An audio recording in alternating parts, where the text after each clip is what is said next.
Vamos a comentar las características clínicas más importantes del paciente con asma, así como los aspectos más relevantes tanto en el diagnóstico como en el tratamiento de esta enfermedad.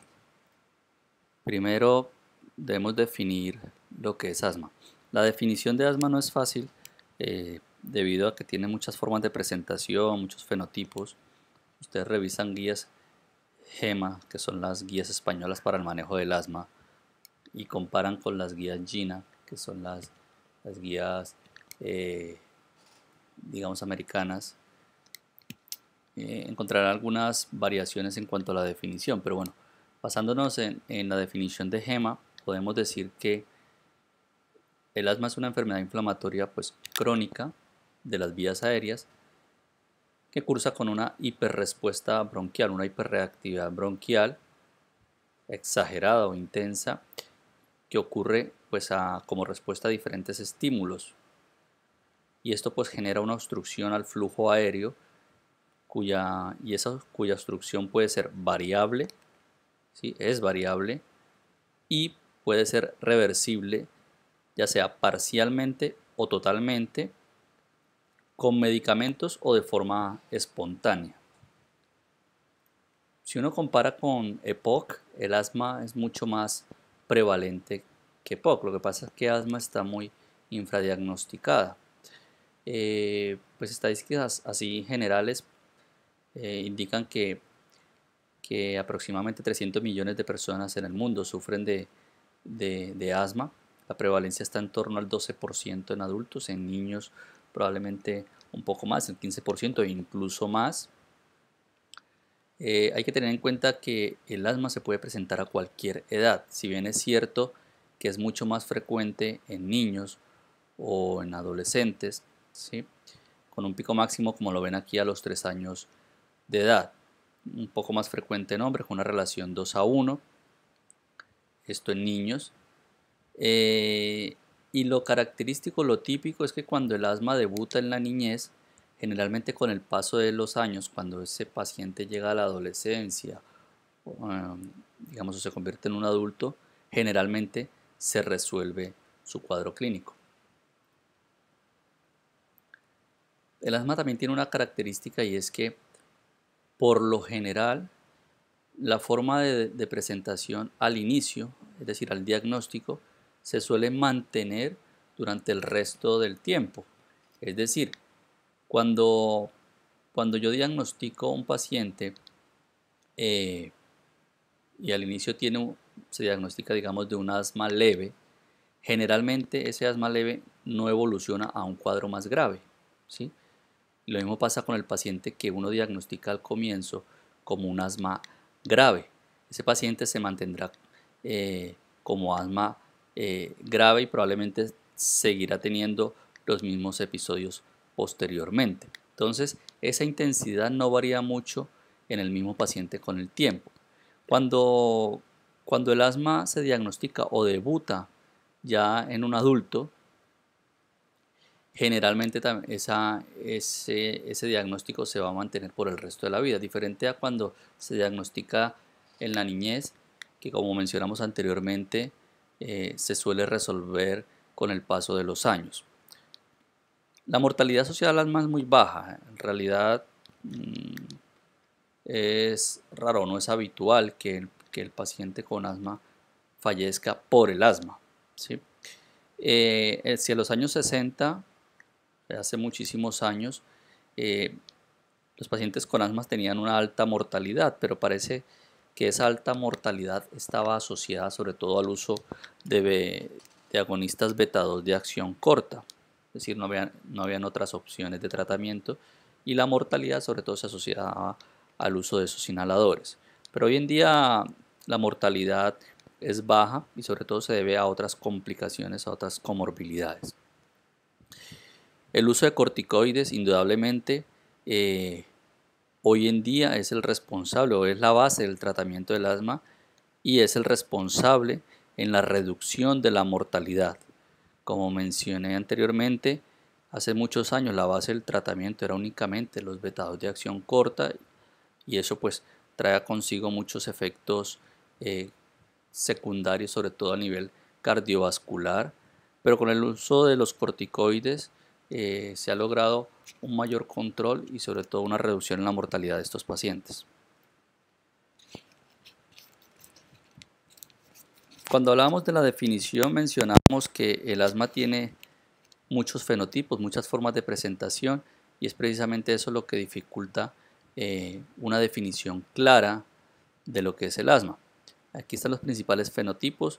Hablamos de asma alérgica, que generalmente es ese cuadro que inicia en la niñez, que está asociado a otras manifestaciones de atopia, por ejemplo rinitis, conjuntivitis, dermatitis. Responde muy bien a corticoides inhalados. Y si yo hago un estudio del esputo, estos pacientes típicamente tienen un alto contenido de eosinófilos en las secreciones. Está el asma no alérgica, que es la que se presenta en adultos.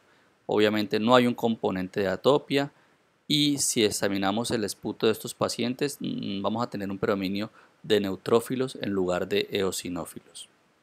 Está el asma de inicio tardío, que debuta en la edad adulta, se da principalmente en mujeres y esto es un cuadro clínico que es más difícil de manejar, sobre todo requieren dosis altas de corticoides orales. Está el asma con limitación fija al flujo aéreo, que son esos pacientes que ya tienen un cuadro clínico de larga evolución y que han tenido un remodelado a nivel de la pared del bronquio. ¿Sí? Hay una fibrosis y tienen ya una obstrucción permanente.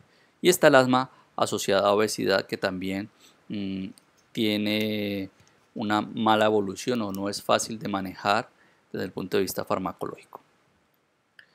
Existen algunos factores de riesgo claramente definidos en los pacientes que tienen asma o que aumentan el riesgo de uno desarrollar asma. El principal factor de riesgo es la atopia. Más del 80% de los pacientes tienen algún componente de atopia, por ejemplo rinitis, dermatitis atópica.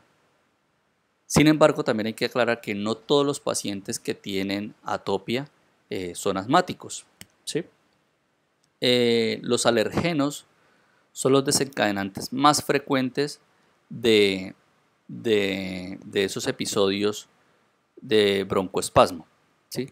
Por ejemplo, los ácaros que están en el polvo, los pelos de gato, de los perros, las cucarachas, los árboles.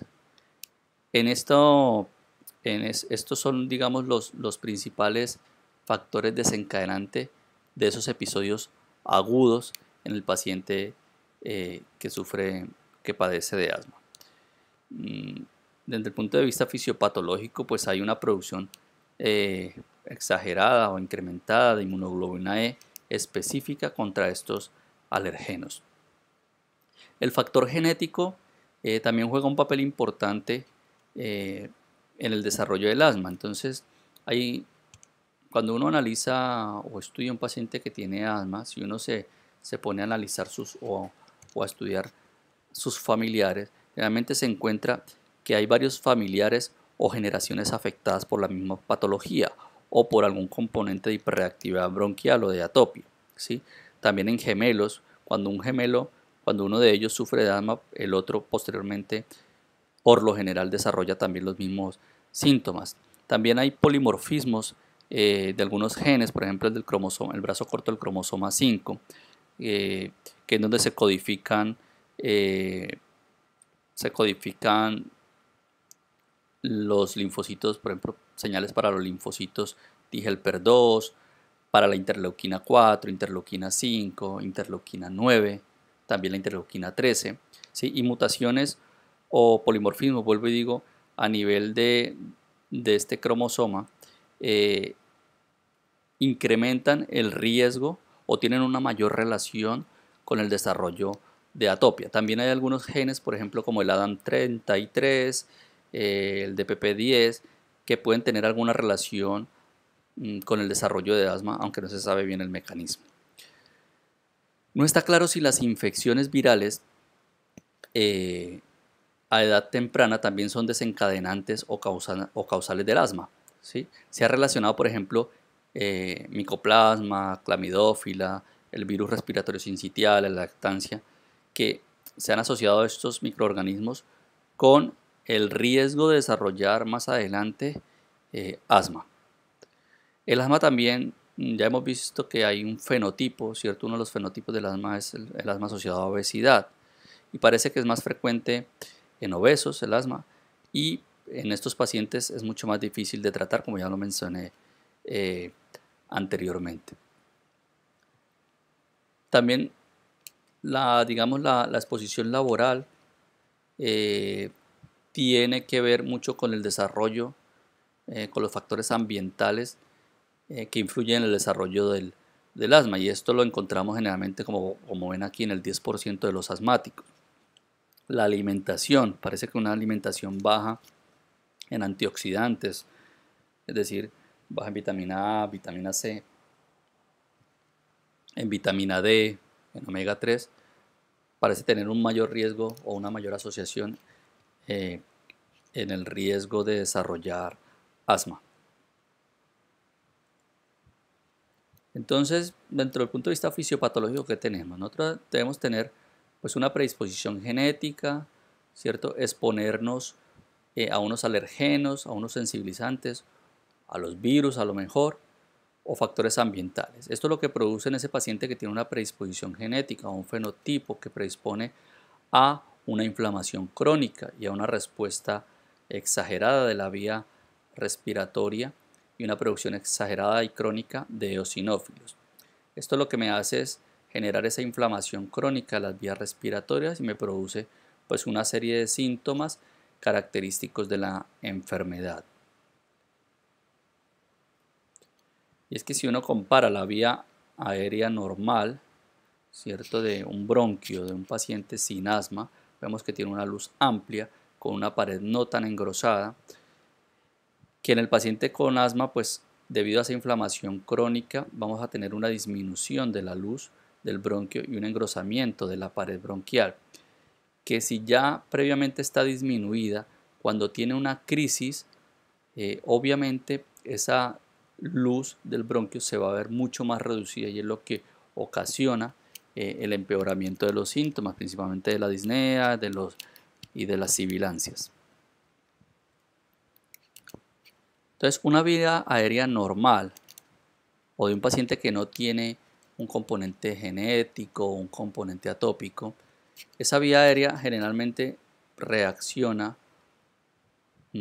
o no reacciona mejor de una forma tan exagerada a los factores externos, ya sean alergenos, microorganismos o factores ambientales.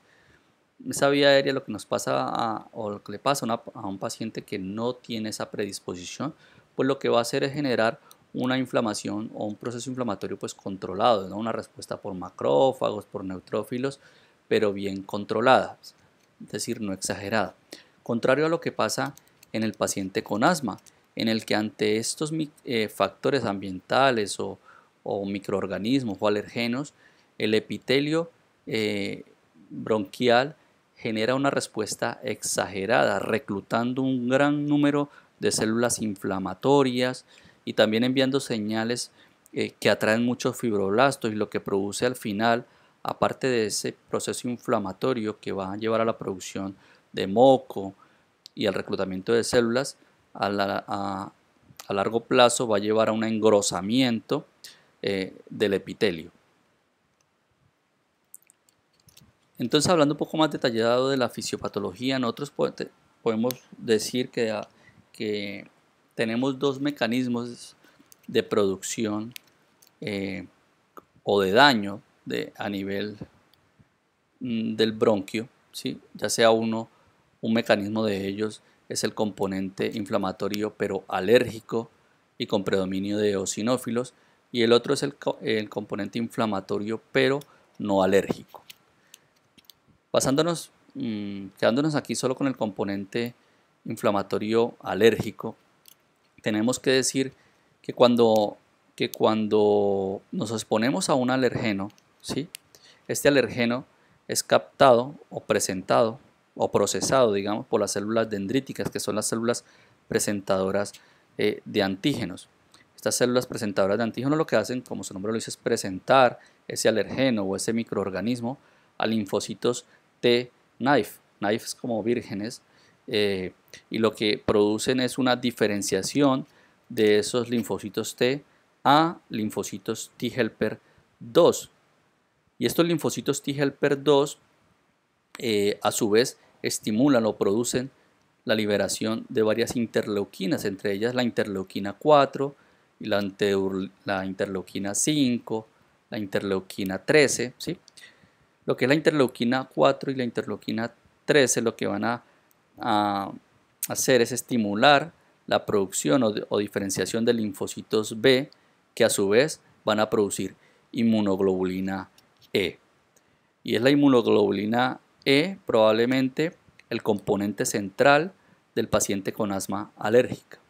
Esa inmunoglobulina E se une a los mastocitos y esos mastocitos, una vez que se han unido con la inmunoglobulina E, lo que hacen es, esa inmunoglobulina E favorece la degranulación de esos mastocitos y por lo tanto también la liberación de histamina. Y ustedes recordarán que la histamina es un broncoconstrictor, además de que se producen prostaglandinas que son potentes broncoconstrictores, ¿sí? Entonces, vuelvo y repito, la inmunoglobulina E liberada por linfocitos B es, digamos, el eje central de esa fisiopatología en el paciente con asma alérgica. Por otra parte, también el linfocito T helper 2 libera interleuquina 1 y esa interleuquina 1 lo que hace es reclutar muchos eosinófilos, atraer eosinófilos a la vía aérea y pues de allí la característica típica de un conteo elevado de linfocitos, de eosinófilos en el árbol bronquial. De igual manera, la interleuquina 13 estimula mucho la proliferación del músculo liso y esto a largo plazo lo que va a producir es una fibrosis. En el asma o en la inflamación no alérgica, digamos que la respuesta depende básicamente del epitelio, ¿sí? En donde ante un factor como por ejemplo el humo, el tabaquismo, ¿sí? O microorganismos, gases o bacterias, el epitelio libera otro tipo de interleuquinas. O sea, también hay una respuesta inflamatoria, pero diferente. Por ejemplo, la interleuquina 33 favorece el reclutamiento de macrófagos. Y esos macrófagos y natural killer lo que producen es una respuesta más, digamos, mediada por neutrófilos. Y aunque también al final producen un reclutamiento de eosinófilos, ese reclutamiento no es tan exagerado. Y lo que sí definitivamente no ocurre aquí en esta inflamación no alérgica es que no hay una producción o activación de linfocitos B y por tanto no hay una liberación de inmunoglobulina E, ¿sí? Entonces no va a ocurrir una activación ni degranulación de mastocitos. Y finalmente tenemos esto, ¿no? Esto es un poco lo mismo, ¿no? Cuando nos exponemos al alergeno, en el asma alérgica, las células presentadoras de antígenos activan linfocitos T helper 2, que a su vez estimula la producción de la activación de linfocitos B. Los linfocitos B liberan inmunoglobulina E, reclutan también mediante la producción de interleuquinas a eosinófilos, ¿sí? Se produce también como secundario a la inflamación, una hipersecreción bronquial y con el tiempo, si esto se mantiene, pues se va a producir una fibrosis del epitelio. Entonces tenemos varias formas de presentación del asma. Existen unos patrones típicos, digamos característicos del asma, que cuando esa persona, ese paciente, manifiesta esos síntomas, pues digamos que la probabilidad de sufrir de asma es más alta. Entonces, el paciente que consulta por dos de estos síntomas, por ejemplo, disnea, tos o que tiene opresión torácica, si esos síntomas empeoran en la noche o a primeras horas de la mañana, si los síntomas son variables tanto en tiempo con intensidad, ¿sí? Es decir, no son síntomas permanentes. Y si esos síntomas son desencadenados por infecciones, por el ejercicio, por alergenos, por cambios de clima, ¿sí? Entonces, el cuadro típico, aquí ya lo estamos diciendo, es el paciente que consulta por disnea, tos o por opresión torácica, que previamente estaba bien y que de repente, pues ante un cambio de temperatura, ante el polvo, ante el ejercicio, pues desarrolla los síntomas. En cambio, hay otros patrones que disminuyen la probabilidad de que ese cuadro clínico sea asma, ¿sí? Entonces, el paciente que tiene tos sin otros síntomas, el paciente que tiene una producción crónica de esputo, entonces ahí habría que pensar en otras patologías que generen inflamación de la vía aérea como EPOC o que tenga algún otro componente inflamatorio. El dolor torácico sin otro síntoma. La disnea asociada, por ejemplo, a otras manifestaciones como inestabilidad, parestesias, mareo, ¿sí? La disnea inducida por el ejercicio. Es verdad que el asma puede desencadenar disnea durante el ejercicio, pero generalmente va asociado a otros síntomas, a la tos, a la opresión torácica. Entonces, estos patrones disminuyen la probabilidad de padecer de asma.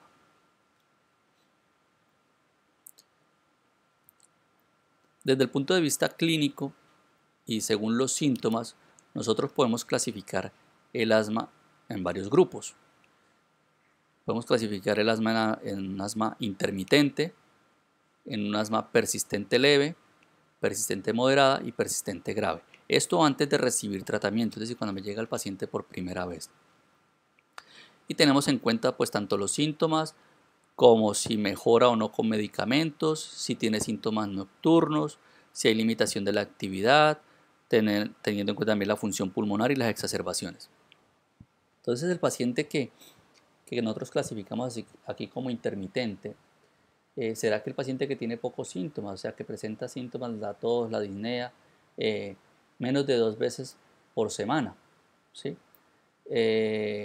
O que necesita medicamentos menos de 2 veces por semana, o que tiene síntomas nocturnos menos de 2 veces al mes, ¿sí?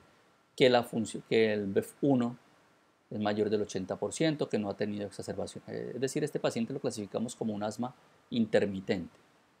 Lo podemos clasificar de acuerdo a los síntomas. Eso tiene implicaciones terapéuticas porque este paciente que tiene un asma intermitente lo podríamos manejar solo con medicamentos según los síntomas.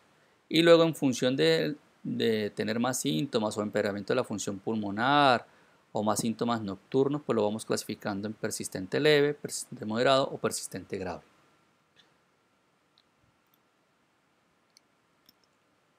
¿Qué podemos encontrar en el examen físico de un paciente con asma? Pues si el paciente va de forma ambulatoria a una consulta externa, puede que no encontremos nada en ese momento, ¿no?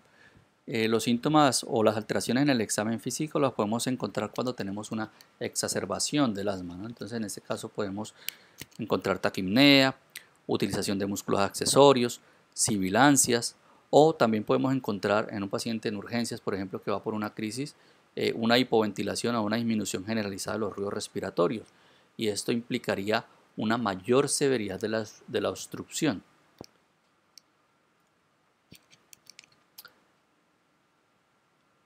Bien, entonces, ¿cómo podemos diagnosticar nosotros el asma? Entonces, lo primero, el cuadro clínico, ¿verdad? Entonces, cuadro clínico que ya hemos dicho que es muy variable, que es intermitente, y eso es importante a la hora de sospechar el diagnóstico, ¿no? El paciente que tiene episodios muy sintomáticos, pero luego tiene episodios a veces largos, periodos asintomáticos. También vamos a necesitar para el diagnóstico en ese paciente que ya sospechamos el asma, pues unas pruebas de función pulmonar, básicamente la espirometría. Si con esto no es suficiente, vamos a necesitar unas pruebas de provocación pulmonar, es decir, para provocar el broncoespasmo. Y podríamos utilizar estudios radiológicos, aunque en realidad esto nos sirve más para diagnósticos diferenciales, porque en el paciente con asma nos da poco información, a no ser que lo encontremos en un episodio de una crisis, en donde podemos encontrar atrapamiento aéreo, ¿sí? O en pacientes que tienen asma ya muy evolucionado, donde podemos encontrar cambios fibróticos. La espirometría. Entonces probablemente sea el primer estudio que le hagamos después de haber hecho una historia clínica adecuada. Y estos son los criterios, digamos, espirométricos que nos pueden sugerir que el paciente tiene un asma. Entonces, mirar una relación BEF1 sobre la capacidad vital forzada menor del 70%, o sea que tenga un patrón obstructivo al menos una vez durante todo el proceso diagnóstico. Esto es importante, que en alguna ocasión evidenciemos que sí hay una obstrucción, un patrón obstructivo. Otro criterio es que esa obstrucción mejore después del broncodilatador. Y los parámetros son estos: que haya una mejoría del volumen respiratorio forzado en el primer segundo de más de 12% o de más de 200 mililitros. O que haya una variabilidad de más del 10% durante el día del flujo expiratorio pico. ¿Sí? Ahora el flujo expiratorio pico lo podemos evaluar mediante un aparatico muy sencillo que se llama el Peak Flow. Entonces, eso es un aparatico que se le da al paciente para que en casa pues evalúe cuando tenga síntomas, evalúe, lo realice, y si hay una variabilidad durante el día, o sea, si mínimo lo debe hacerlo 2 veces al día, y si hay una variabilidad durante el día de ese flujo expiratorio pico de más del 10%, pues también es un criterio que nos hace sospechar en asma. También otro criterio es que el volumen expiratorio forzado en el primer segundo mejore más de 12% o más de 200 mililitros, o sea, este mismo, pero tras 4 semanas de tratamiento con corticoides.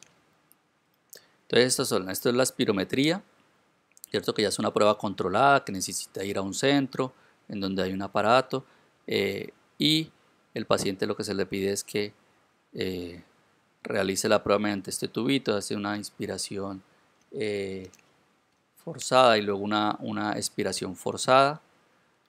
Y este es el Peak Flow, ese es el que se le puede dar al paciente. El Peak Flow, entonces el paciente en casa puede utilizarlo cuando sienta síntomas, y en función de esto también lo podemos clasificar la gravedad del síntoma. Entonces aquí está este puntico rojo que generalmente está aquí abajo.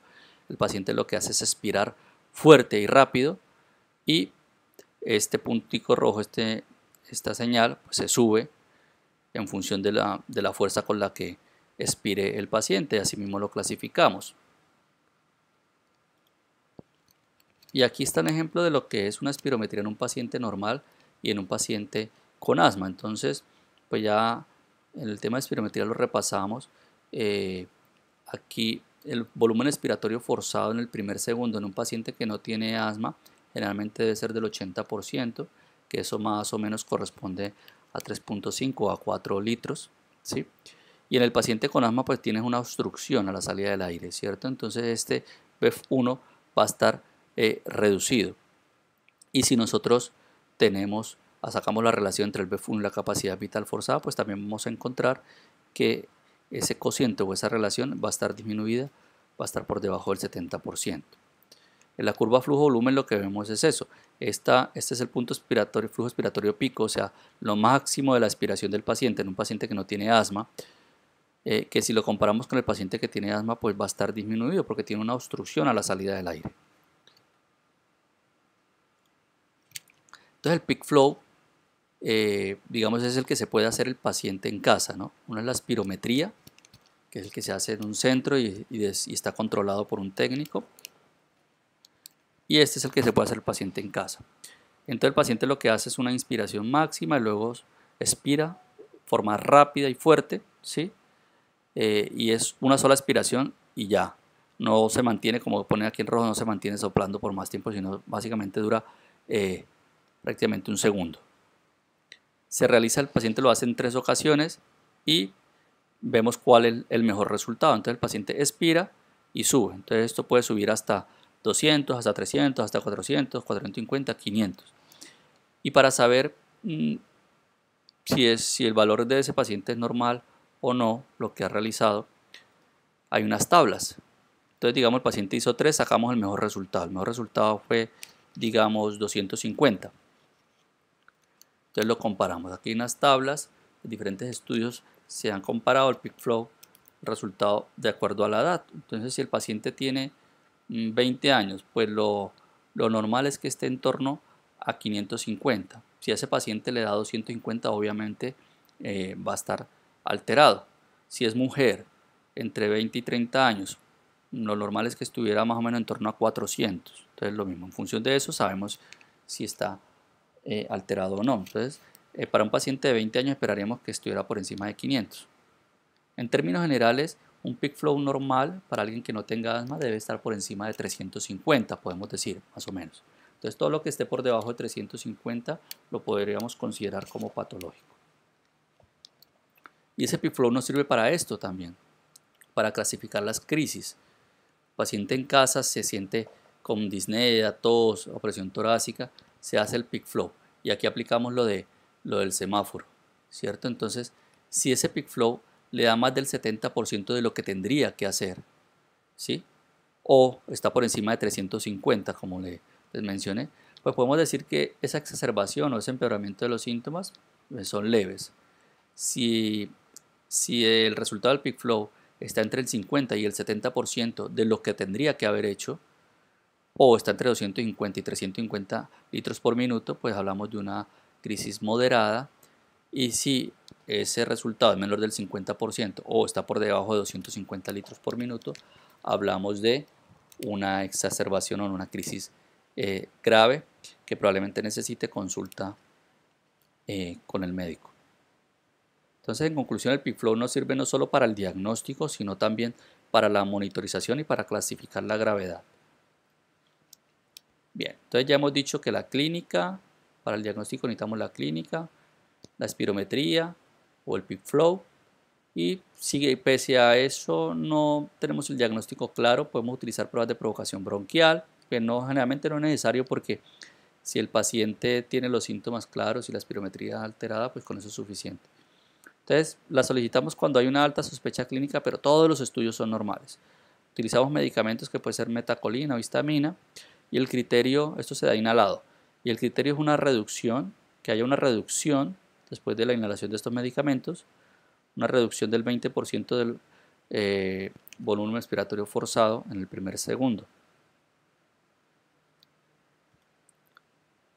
Muy bien. Cuando todas las pruebas nos salen normales, digamos, o la clínica no es suficientemente clara, pues hay que tener en cuenta unos diagnósticos diferenciales en ese paciente. En función de la edad, pues habrán unas patologías que son más prevalentes que otras, ¿no? Pero pues hay que tener en cuenta que otras patologías pueden provocar esos síntomas.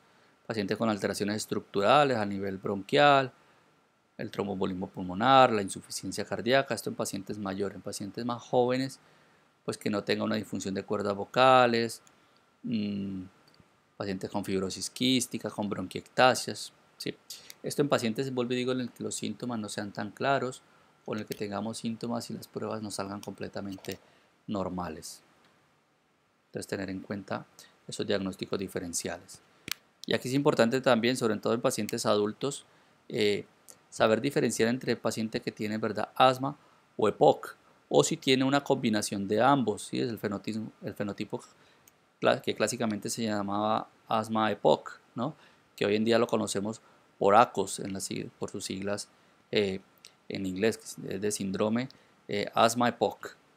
Entonces, el asma, si bien es cierto que puede empezar a cualquier edad, más común en más jóvenes, ¿verdad? Generalmente tienen componentes de atopia que no está en pacientes con EPOC. Generalmente hay antecedentes familiares que en el EPOC no tiene mucha relación. La obstrucción es reversible generalmente y puede ser parcial o totalmente, mientras que en el EPOC es poco reversible, ¿sí? Y luego podemos tener una combinación de ambos, ¿no? En ese paciente con EPOC que también tiene, o sea, que fuma, y obviamente es un factor de riesgo para desarrollar EPOC, pero que además tiene algo de variabilidad en los síntomas, o a mí me deja la duda porque en la prueba de espirometría tenga algo de reversibilidad, aunque aquí ponga que no, pero pues que tenga algo de reversibilidad, pero que no cumple el criterio de asma, ¿sí? Y sobre todo que yo le dé corticoides y ese paciente mejore con corticoides, los síntomas mejoren con corticoides, pues nos podría sugerir que ese paciente tiene un componente mixto entre asma y EPOC, lo que se llamaría un ACOS. Muy bien, entonces resumiendo, ¿yo qué necesito para diagnosticar al paciente con asma? Una historia clínica bien hecha. El siguiente paso sería hacer una espirometría. Un hemograma es súper importante, sobre todo para ver si tenemos eosinofilia. Pedir una inmunoglobulina en sangre.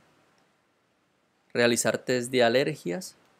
Y ya en función del criterio médico solicitar o no radiografía de tórax, aunque esto solo nos sirve, como había mencionado, para diagnósticos diferenciales.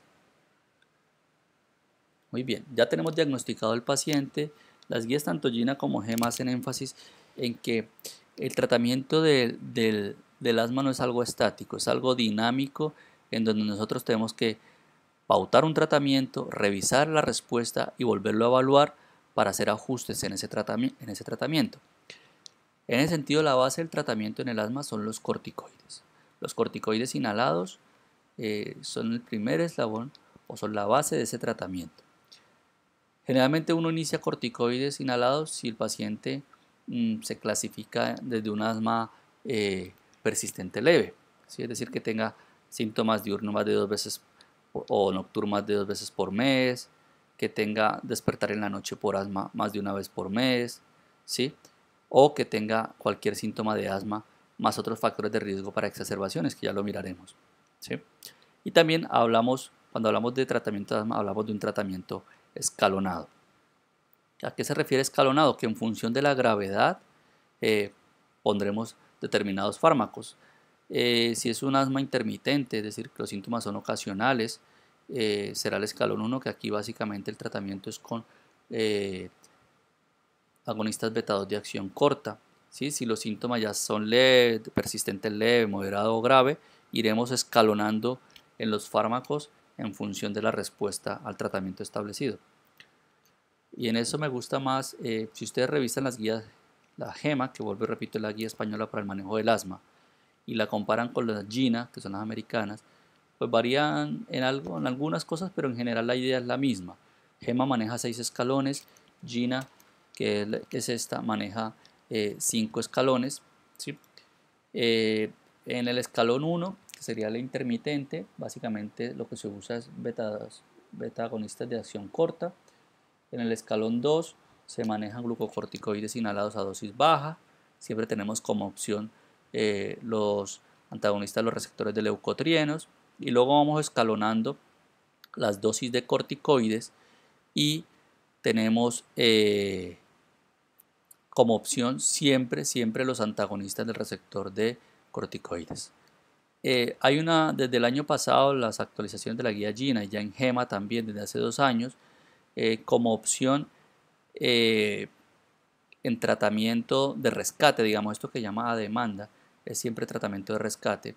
Pese a que nosotros vayamos escalonando, siempre debemos tener un tratamiento de rescate, es decir, cuando tengamos un empeoramiento de los síntomas, porque estos tratamientos son de mantenimiento, estos que están aquí, pero estos de rescate. De rescate siempre vamos a tener el beta-2 de acción corta, es decir, el salbutamol, o la combinación de el corticoide con formoterol. El nombre comercial es el Symbicort, que es formoterol con budesonida, que tiene la ventaja que se puede usar tanto de mantenimiento como de rescate, lo que se llama la terapia SMART. Entonces nosotros vamos escalonando y siempre vamos evaluando la respuesta, y en función de la respuesta pues miramos si nos quedamos en ese escalón o vamos incrementando. A medida que vamos incrementando tenemos otras opciones. Por ejemplo, aquí en el escalón 5, según GEMA, podemos usar, aparte de los corticoides inhalados a dosis altas, el beta-2 de acción larga, y podemos añadir un anticolinérgico de acción larga como el tiotropio o la teofilina, que hoy en día no es muy recomendada, o los antagonistas de los receptores de los antileucotrienos, que en este caso sería el Montelukast. Ya en el último escalón, que es el asma más severa, cierto que es de difícil control, tenemos otras opciones de tratamiento, dentro de ellas los fármacos biológicos, que ahora los mencionaremos aquí en las guías GINA. Y en las guías GINA pues es igual, es un tratamiento escalonado, aquí lo único que tiene 5 pasos en lugar de 6. Y es lo mismo, en guía GINA empezamos con dosis bajas de corticoides, siempre teniendo en cuenta o el salbutamol para las crisis. Y aquí también recomiendan corticoides a dosis bajas con formoterol. Estos vienen combinados en un solo dispositivo que sirven para los rescates, ¿sí? Digamos la gran diferencia aquí en las guías GINA del año pasado, del 2019, es que también en el segundo escalón, aunque recomiendan dosis como primera opción dosis bajas de corticoides, también dan como tratamiento opcional de mantenimiento la combinación de corticoides con formoterol, es decir, el mismo de rescate se podría usar de mantenimiento. Bien, y en función de empeoramiento de los síntomas vamos añadiendo más tratamientos como los biológicos, que son dirigidos ya contra fármacos anti-inmunoglobulina E, fármacos contra la interleuquina 5, contra el receptor de interleuquina 4, que todo esto al final lo que lleva a la disminución en la producción o en el reclutamiento de eosinófilos. Entonces, resumiendo, la base del tratamiento son los corticoides, del tratamiento de mantenimiento del asma. Siempre tenemos un beta-2 de acción corta de rescate o la combinación de budesonida formoterol también para rescate, y vamos escalonando en función de los síntomas. Vamos incrementando la dosis de corticoides inhalados como tratamiento de mantenimiento. Podemos ir añadiendo el montelukast, es decir, el antagonista de los leucotrienos. Podemos añadir un beta-2 de acción larga. Podemos añadir después un anticolinérgico de acción larga como el tiotropio, y luego ya en asmas más severas fármacos dirigidos contra la inmunoglobulina E, contra el receptor de interleuquina 4 e interleuquina 5. Aquí simplemente en esta tabla no la vamos a repasar, pero están las dosis, las equivalencias, para que sepan cuándo hablamos, en el caso de la beclometasona, cuándo hablamos de dosis bajas o intermedias y cuándo hablamos de dosis altas. Una vez que yo he puesto un tratamiento al paciente con asma, debo establecer el grado de control, y para eso también hay unas tablas prácticas como esta. Son preguntas prácticas para definir si el paciente está bien controlado o no. Esto ya en el paciente que tiene síntomas. Entonces preguntamos si el paciente tiene síntomas diurnos más de 2 veces por semana, sí o no, si tiene algún despertar nocturno por asma. Bueno, hacemos estas preguntas, ¿sí? Y definimos si el paciente está bien controlado, si no tiene si a todo esto ha dicho que no. Si a una o dos de estas ha dicho que sí, decimos que está parcialmente controlado, y si a más de 2 de ellas ha dicho que sí, entonces lo catalogamos como no controlado, y ahí tendríamos que escalonar.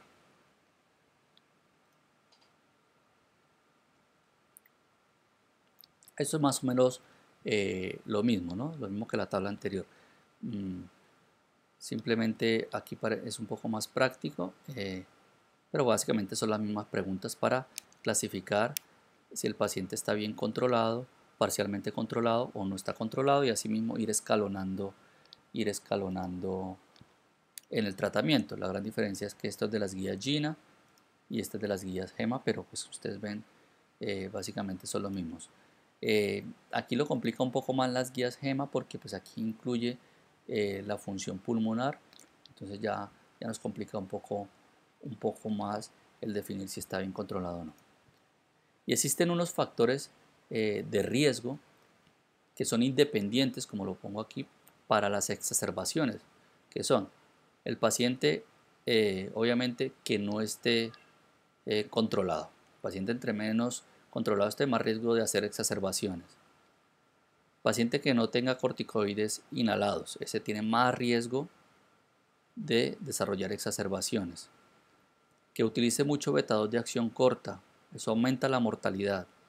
Por eso es importante tener en cuenta paciente con asma, lo mismo para EPOC. Esos pacientes no pueden estar con beta-2 de acción corta todos los días. Si lo están usando todos los días es por dos razones: o porque no está bien controlado ese paciente, ¿sí? O porque no se le ha explicado bien la utilización del beta-2, de en qué casos debe utilizar el beta-2 de acción corta, que es solo cuando tenga empeoramiento de los síntomas.